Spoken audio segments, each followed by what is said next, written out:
શાંતિ રાખજો। અખિલ બ્રહ્માંડનો માલિક રામદેવ બાપુ રણુજા નગરીથી જ્યોતિનું રૂપ લઈને આવ્યા છે।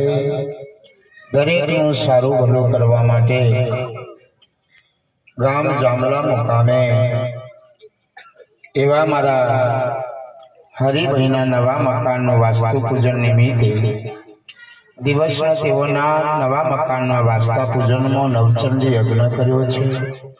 યજ્ઞ કર્યા પછી મહાપ્રસાદ લેવડાવ્યો છે।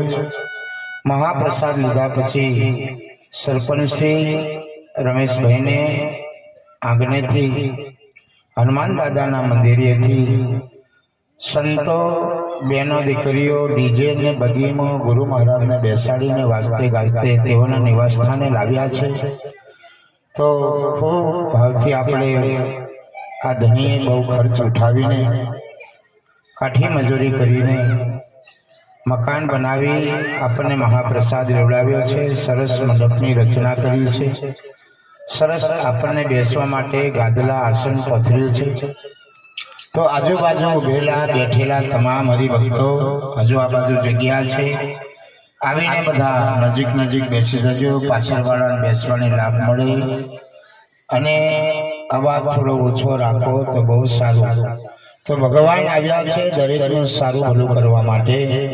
તો ભગવાનને આપણે વધાવ્યા પછી મારા કલાકાર શ્રી દિનેશભાઈ ગામ જામલા સાથે મારા તબલા માસ્તર સાથે મારા બેંજા માસ્તર મુવાડા અને સાથે મારા સાઉન્ડ માસ્તર આજ ગામના મારા વિઠ્ઠલભાઈ સાથે આ ગામના તમામ સરપંચશ્રીઓ સાથે વડીલો સાથે મારા નાનો મહારાજ સાથે મારા દિવાનશ્રીઓ સાથે આ ગામના તમામ હરિભક્તો ખૂબ આનંદથી નાચી કૂદીને ભગવાનને લાવ્યા છે।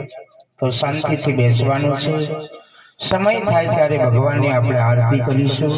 સમય થાય ત્યારે પાછા ભગવાનને થાળ જમાડીશું।